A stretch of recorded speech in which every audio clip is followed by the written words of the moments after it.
The Japanese Zero was the most effective fighter plane in the world when it was introduced in 1940.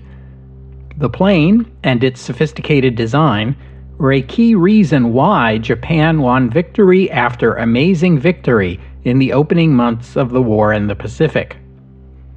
But by 1943, Allied air units were overwhelming their Japanese counterparts.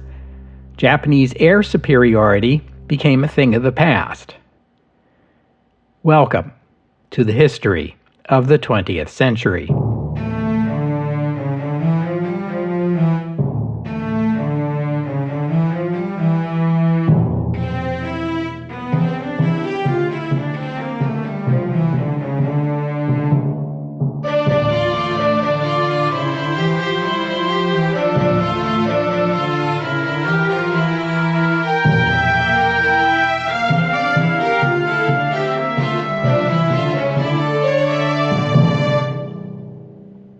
Episode 412, Hero to Zero.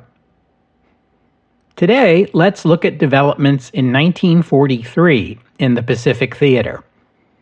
In January, the Japanese decided to abandon the campaign to retake Guadalcanal from the Americans and began to withdraw.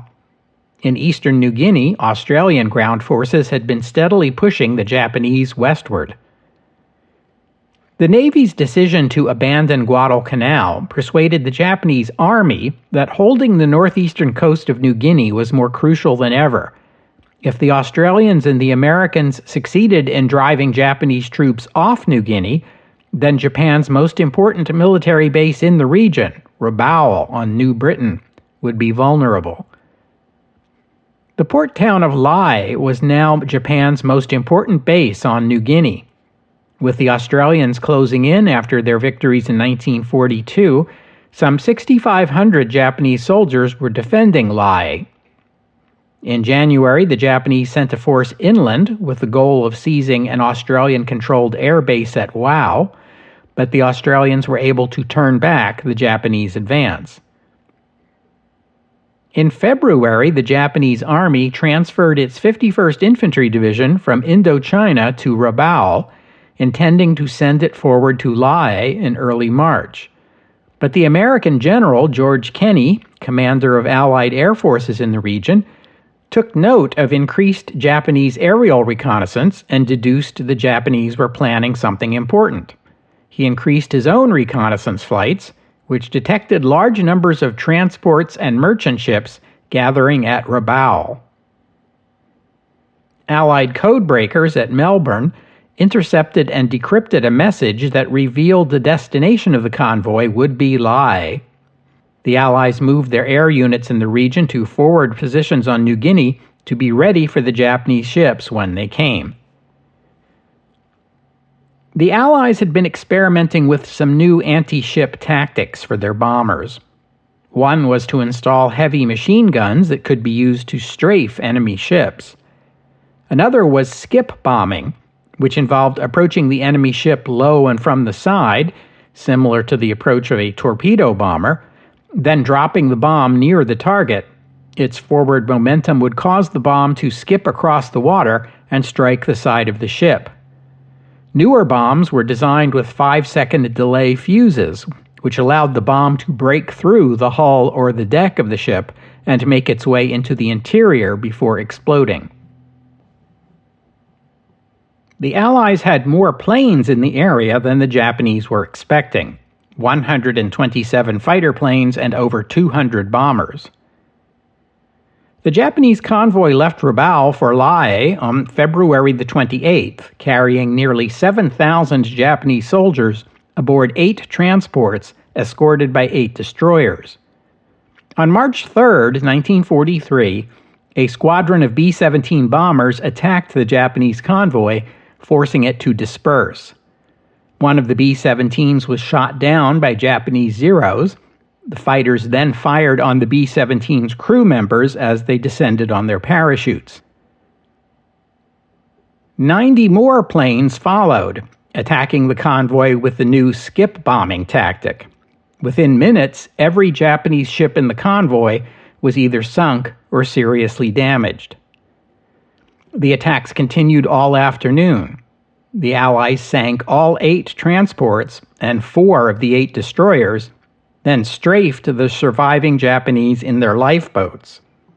The Allies later justified attacks on the lifeboats by pointing to the Japanese attacks on those B-17 crews descending by parachute from their disabled bomber, and also on the grounds that the soldiers aboard these boats were combatants who, if they had survived and made it to Lae, would have been fighting against Allied ground forces there. Only about 1,200 Japanese soldiers made it to Lae aboard the surviving destroyers. Japanese ships were able to rescue a further 2,700 or so and return them to Rabaul. About 3,000 Japanese soldiers died. This attack is known as the Battle of the Bismarck Sea, and it was disastrous for the Japanese. It was now clear to the Navy that reinforcing or supplying Japanese positions on eastern New Guinea had become impossible. The Navy viewed its many air bases in the Solomon Islands as more important. They were the real last defense against the enemy seizing Rabaul. The Army disagreed, arguing that if New Guinea were abandoned, the East Indies and the Philippines would be left vulnerable. For now, the Army would get its way. Once the Japanese learned how strong were Allied air forces in the Southwest Pacific, they deployed additional air forces of their own to the region, and in April began an air offensive meant to destroy Allied planes and bases. Admiral Yamamoto was sent to oversee this operation, and I told you how that turned out in episode 397.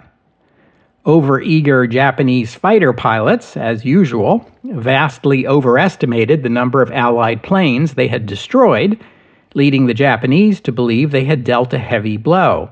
In fact, Allied air losses were minimal. The Japanese lost more of their own planes than they had cost their enemies. The most significant outcome of this Japanese air offensive was that it led to the American Operation Vengeance, in which U.S. fighters intercepted and shot down the plane transporting Admiral Yamamoto as he left Rabaul, killing him. On the Allied side, the U.S. Army and Navy were having their own debate. Douglas MacArthur put forward an ambitious proposal to push ahead on New Guinea, clear out the Japanese, then launch an amphibious invasion of New Britain to take Rabaul before the end of 1943. MacArthur requested 5 additional infantry divisions and 1,800 additional aircraft for this operation. Giving MacArthur what he wanted would have required a major shift in American priorities. The American Air Force objected to providing the planes. They cited the recent Casablanca Conference, in which Roosevelt and Churchill had designated the bombing campaign over Germany to be the top priority.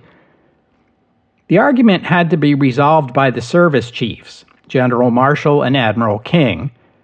As usual, Marshall was focused on landing American troops in France as soon as possible, while King felt it was important to continue the pressure on the Japanese to deny them the opportunity to reinforce and consolidate their defenses. The two agreed on a compromise. American forces in the Southwest Pacific would continue to press forward toward Rabaul, but the final assault on the base would have to wait. MacArthur responded with a new proposal, which, although toned down from the previous one, was still complex and extensive. It was called Operation Cartwheel, which was the overall name for a series of no fewer than 13 smaller operations, each one an amphibious invasion of successive islands in and near the Solomon Islands, beginning in June 1943, and culminating in an amphibious landing on New Britain and the capture of Rabaul by the end of the year.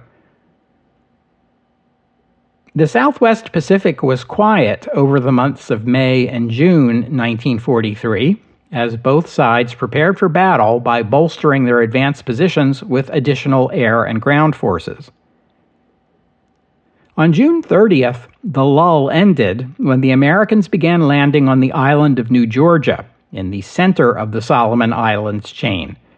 The Japanese had constructed an airfield on the island, which they were using to refuel planes flying from Rabaul to bomb Henderson Field on Guadalcanal. New Georgia would be Guadalcanal in reverse. It would be the Americans trying to dislodge the Japanese from a crucial airfield. The Japanese were not willing to be dislodged. After the first American landings, the Japanese relied on the Tokyo Express to transport 4,000 reinforcements to New Georgia on destroyers at night, nearly doubling their force on the island. But the Allies sent reinforcements too. Ultimately, they built up a force on New Georgia 4 times the size of the Japanese one. Bitter fighting went on across the island throughout the month of July, but in early August, the Americans captured the Japanese airfield. By the end of August, New Georgia was in Allied hands. Allied and Japanese losses of soldiers were comparable, but the Japanese lost over 350 airplanes to less than 100 for the Allies. These were losses Japan could not sustain. Just days after the Allies secured New Georgia, the Australian 9th Division, supported by the U.S. Navy, landed just east of Lae on New Guinea. The next day, American paratroopers landed unopposed at an airfield just west of Lae in the Japanese rear. They quickly seized control of the field, which allowed the Australian 7th Division to be transported there by air from Port Moresby. The Japanese garrison at Lae was trapped between the two divisions, and the Australians were able to take Lae within 10 days, much more swiftly and with fewer casualties than anticipated.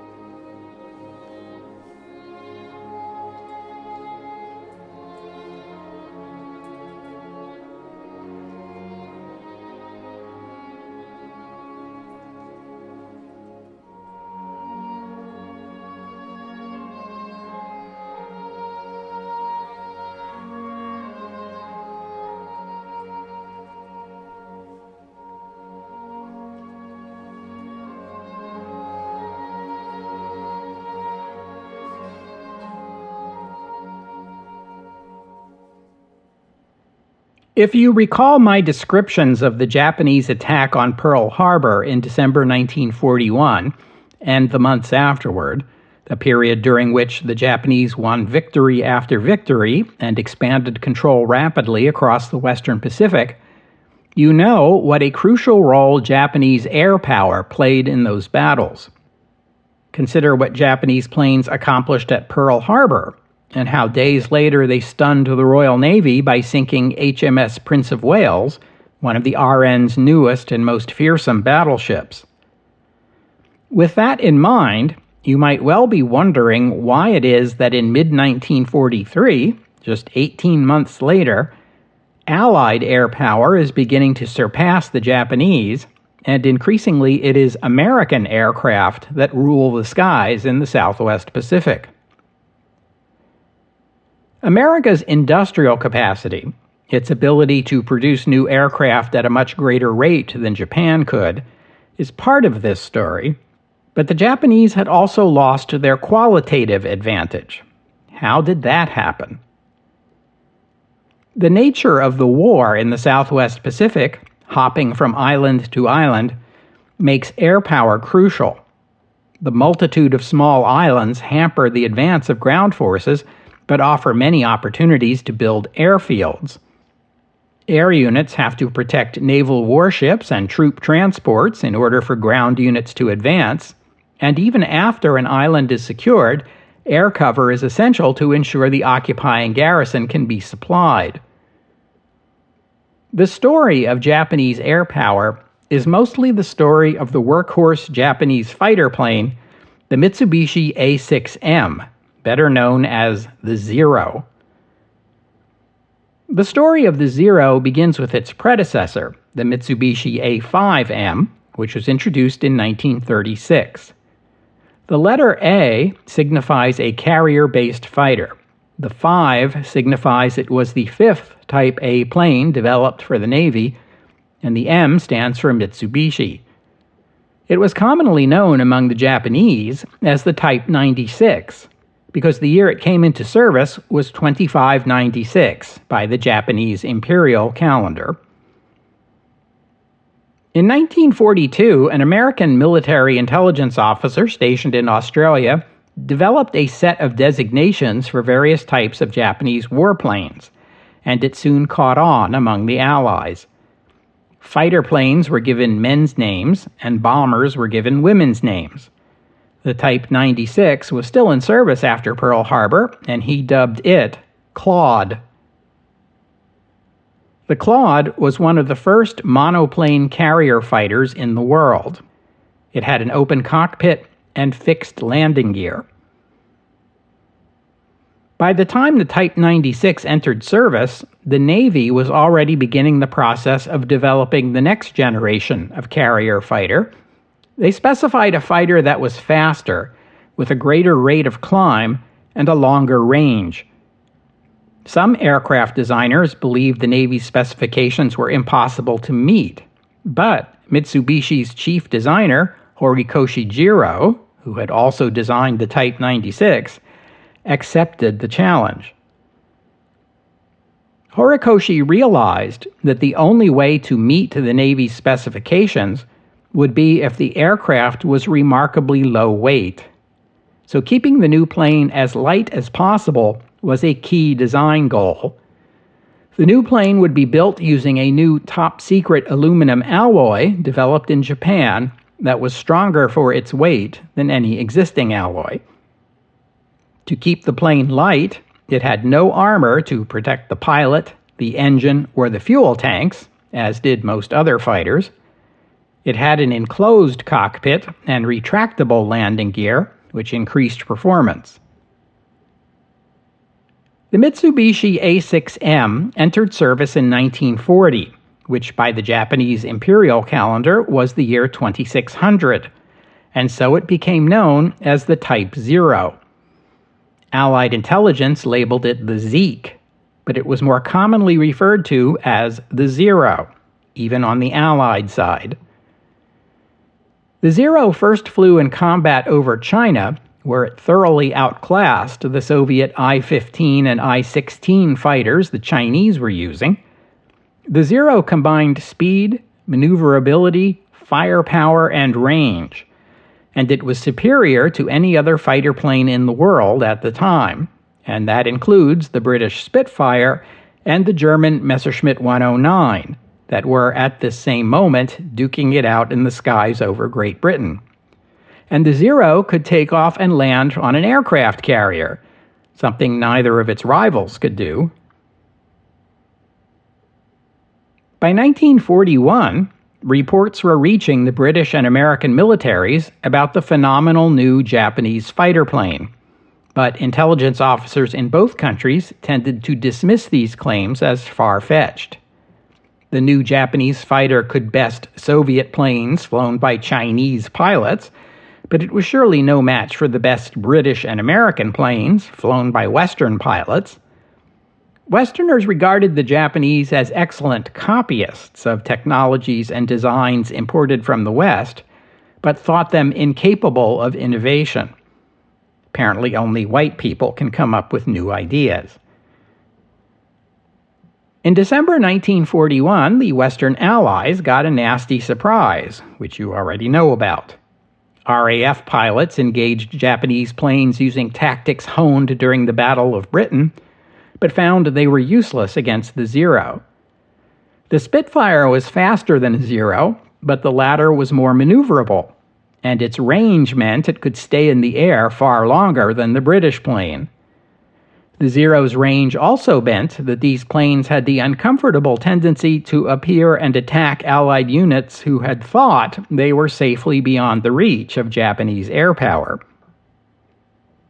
The only American fighter planes widely available in the Pacific at the time were the Wildcat and the Brewster Buffalo, which was also in use in the Dutch and RAF air forces in the region.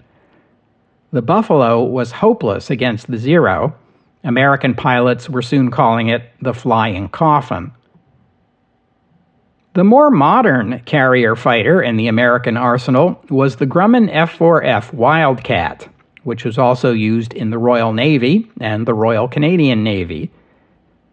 The Zero beat the Wildcat in speed, maneuverability, and range, but the performance gap was less stark than it was with the Buffalo. And the Wildcat came with a couple of advantages. Unlike the Zero, the Wildcat had armor protecting the pilot and the engine, and it had self-sealing fuel tanks. Fighter aircraft of the time were armed with machine guns and small caliber cannons. The latter were far more likely to bring down a plane, but machine gun bullets could do the job, especially if they punctured the fuel tank. The resulting leak would spray gasoline and fumes, which were likely to ignite and start a fire. Self-sealing fuel tanks, on the other hand, they do what it says in the name.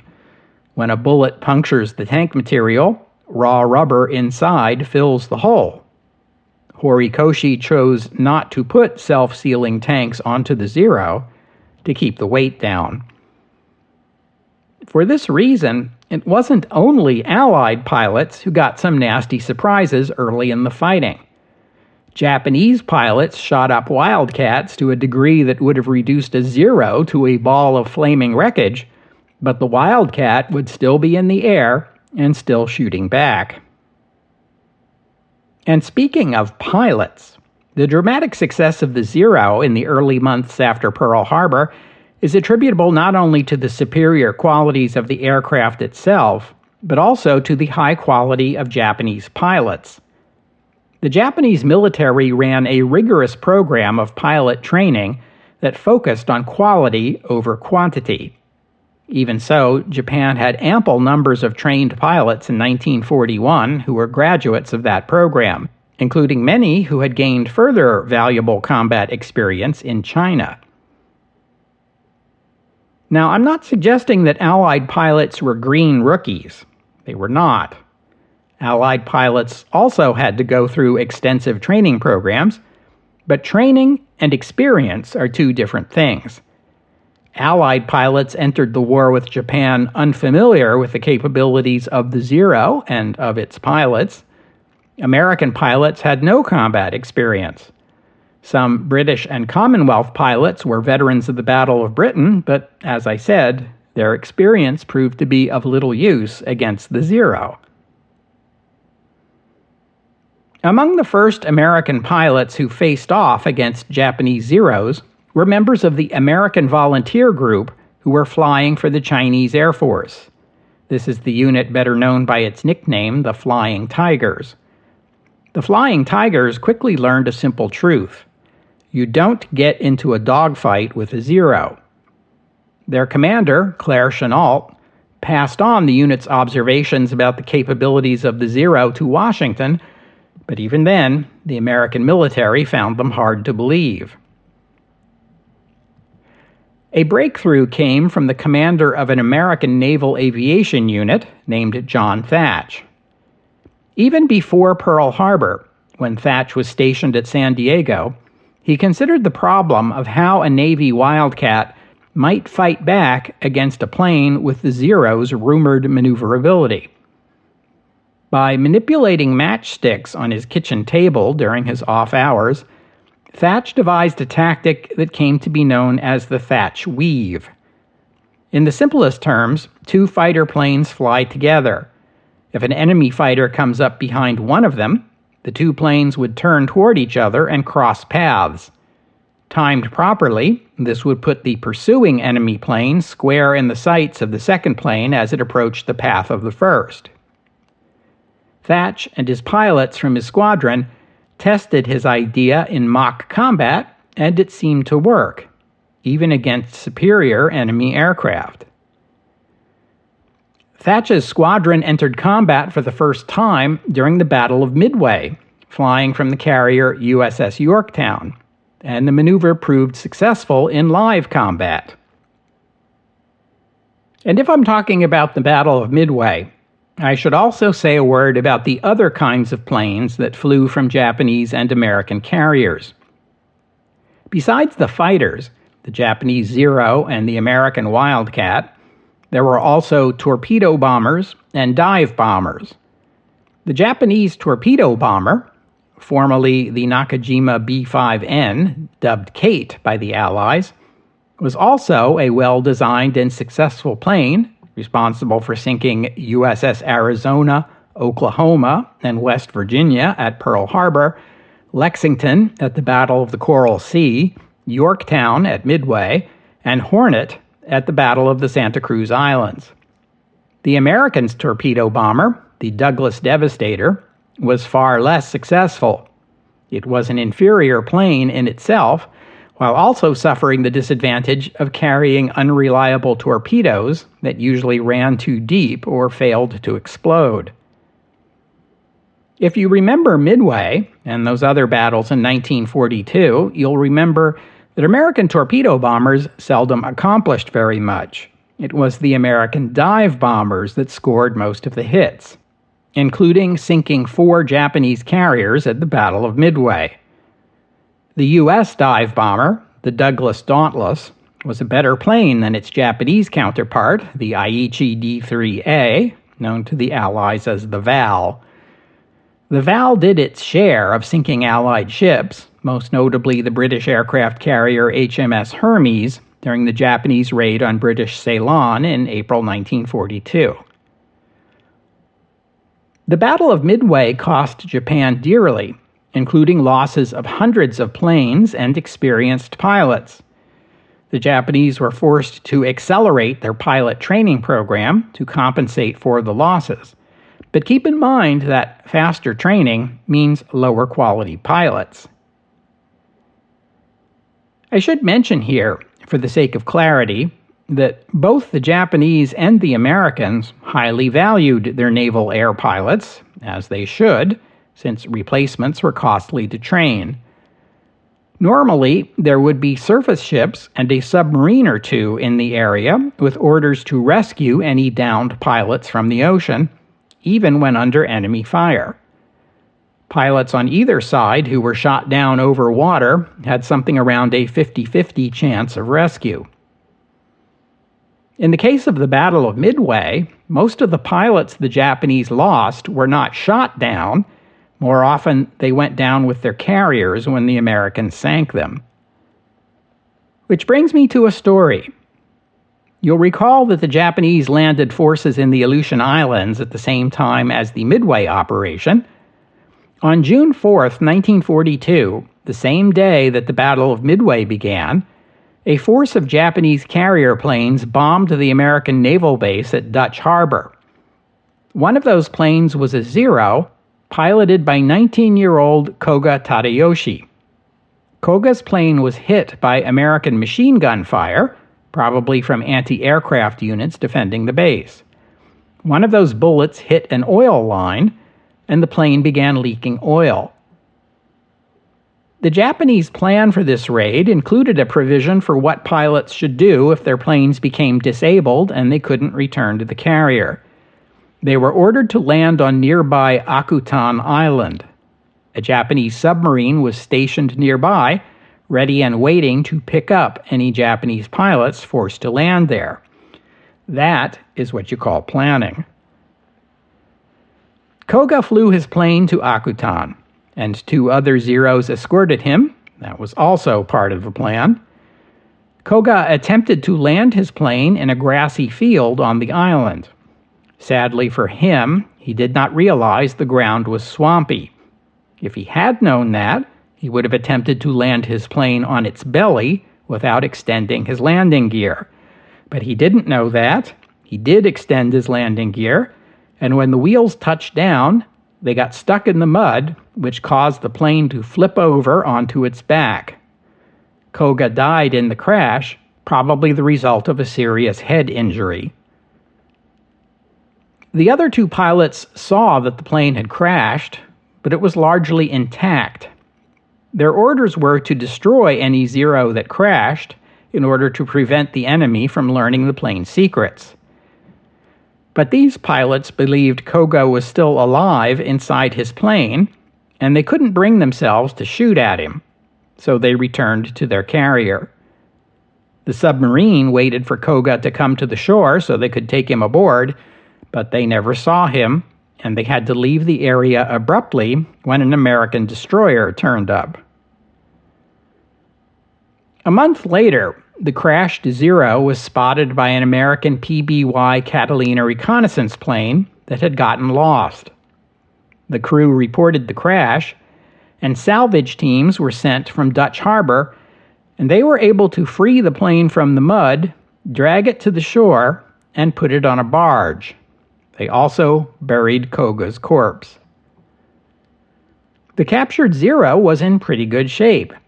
The Americans took it to San Diego and fixed it up, which included painting over the Japanese roundels.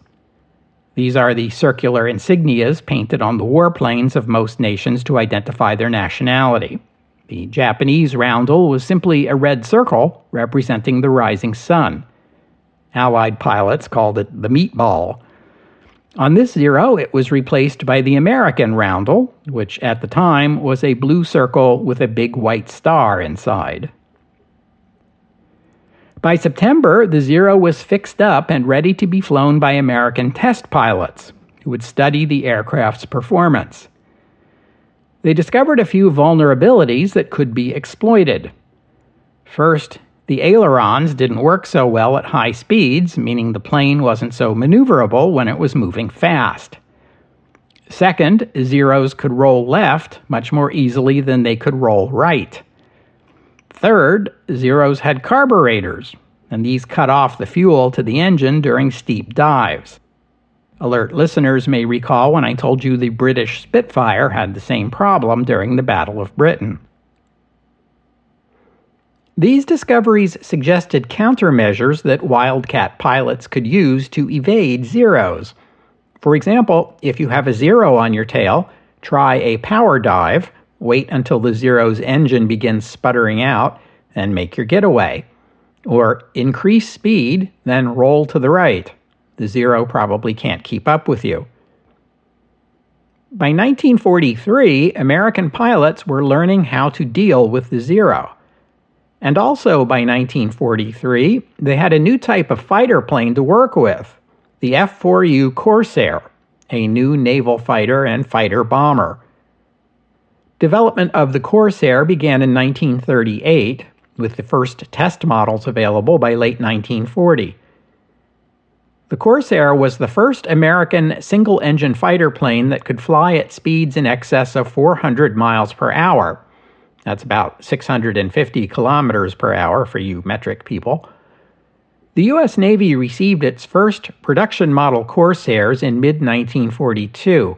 But although the Corsair was intended to be a carrier-based plane, Navy tests revealed problems with its ability to land on or take off from ships. Otherwise, it was a good, fast plane. Due to the carrier issues, the Navy decided to assign its Corsairs to the Marine Corps. The Marines flew their planes from airfields on land, like Henderson Field on Guadalcanal, making the carrier landing issues irrelevant. The Navy had another new type of carrier plane that was just about ready to come into service, so they decided to wait for those to become available to replace the Wildcats on Navy carriers. But that is a story for another episode. The first Corsairs to fight in the Pacific arrived at Henderson Field in February 1943. Corsairs played a prominent role in the Allied advances in New Guinea and along the Solomon Islands chain. The Corsair was much more effective against the Zero than the Wildcat had been. Midway had led to serious losses of skilled Japanese fighter pilots. The heavy aerial combat in the New Guinea and Solomon Islands campaign made the situation that much worse.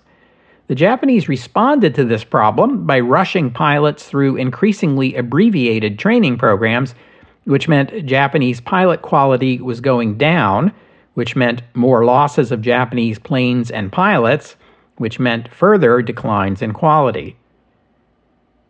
At the same time, American pilots were getting better planes and honing their skills in aerial combat against the Zero, skills they took back to America and passed on to newer trainees. The skill of Japanese pilots would decline throughout 1943 and 1944. Japanese pilots got as little as 40 hours of flying time in training before they were sent into combat. American pilots, by contrast, were getting 500 hours of flying time in training, and they were now flying more advanced airplanes. By 1944, the Zero, which had proved so fearsome just 3 years ago, was reduced to serving as a throwaway plane in suicide attacks. But that is also a story for another episode. The Japanese put some effort into developing a next-generation fighter to replace the Zero, but that plane never went into production. The war was already making more demands of Japanese industry than the nation could bear. A whole new fighter plane was out of the question. We'll have to stop there for today. I thank you for listening, and I'd like to thank Mike and Philip for their kind donations, and thank you to Sean for becoming a patron of the podcast. Donors and patrons like Mike and Philip and Sean help cover the costs of making this show, which in turn keeps the podcast available free for everyone always, just the way I like it. So, my thanks to them, and to all of you who have pitched in and helped out. If you'd like to become a patron or make a donation, you are most welcome. Just visit the website historyofthe20thcentury.com and click on the PayPal or Patreon buttons. As always, the podcast website also contains notes about the music used on the podcast. If you hear a piece of music on the podcast and you would like to know more about it, including the composer, the performers, and a link to where you could download it, that would be the place to go. And while you're there, you can leave a comment and let me know what you thought about today's show. I think it's about time to take another break from the war.